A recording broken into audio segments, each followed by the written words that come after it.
কাশ্মীর ইস্যুতে ভারত ও পাকিস্তানের মধ্যে উত্তেজনা যখন তুঙ্গে, ঠিক সে সময় ভারতের নৌবাহিনীর জন্য ফ্রান্সের কাছ থেকে ৬৩০ বিলিয়ন রুপি মূল্যের ২৬টি রাফাল এম যুদ্ধবিমান কেনার চুক্তি সই হয়েছে।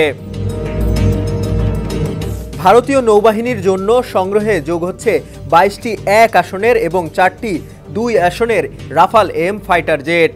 এর আগে ভারতীয় নৌবাহিনীতে ৩৬টি রাফাল যুদ্ধবিমান থাকলেও নৌবাহিনীর বহরে প্রধানত রুশ নির্মিত MG-29 জেট ব্যবহৃত হয়ে আসছিল। রাফাল এম বিমানটি air to air, air to ground এবং এন্টিশিপ মিসাইল বহনে সক্ষম। এছাড়া এতে এমন একটি সুরক্ষা প্রযুক্তি রয়েছে যা শত্রু রাডার ও মিসাইল থেকে বিমানটিকে রক্ষা করতে পারবে। পেহেলগাঁয়ে সন্ত্রাসী হামলার কিছুদিন আগেই ফ্রান্সের সঙ্গে ভারতের এই চুক্তি নিয়ে আলোচনা চলছিল।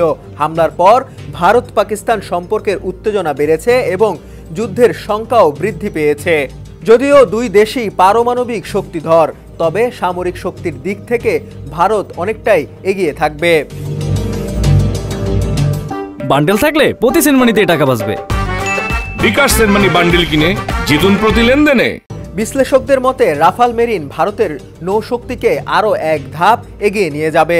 যুদ্ধবিমান ভারতে আসতে এবং ব্যবহার শুরু হতে আরও কয়েক বছর লাগলেও এই চুক্তি স্বাক্ষর করা একাধিক কারণের বিশেষ ইঙ্গিত বলে মনে করেন বিশেষজ্ঞরা।